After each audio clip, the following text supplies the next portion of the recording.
Hi everyone, today's topic is partial differentiation chain rule.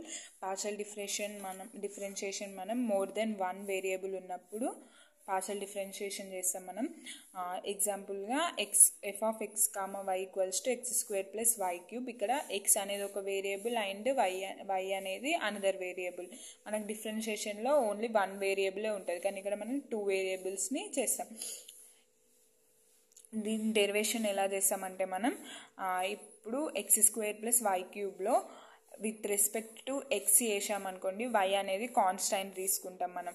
So f dash of x 2x plus y అనేది constant కాబట్టి 0 consider చేస్తాం.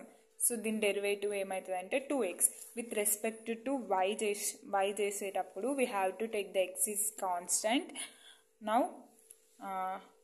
We are doing with respect to y. So దీని value మనకి x 0గా consider చేస్తుంది. Y cube యొక్క derivative 3y square. So equals to 3y square. F dash of y equals to 3y square. Chain rule it is used to find the derivation of composite function. అంటే ఫంక్షన్లో function ఉన్నప్పుడు మనం chain రూల్ని use చేస్తాం. Example y equals to f of g of x.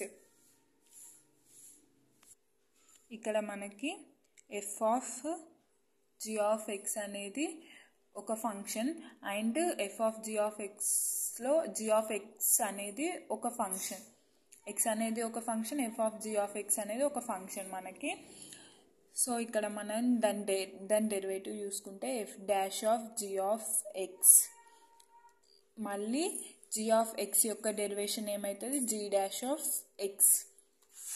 ఇక్కడ మనం ఒక example y equals to x square plus 1 క్యూబ్లో x square plus 1 whole cube అనేది దీన్ని హోల్గా ఒక డెరివేషన్ చేస్తాం. 3 into x square plus 1 whole square and x square యొక్క డెరివేషన్ ఏమో 2x. And another example f of x equals to cos 2x. Cos 2x యొక్క derivation ఏమో minus sign of 2x and 2x యొక్క derivation ఏమో 2. So దీని answer వచ్చేసి -2 sin 2x.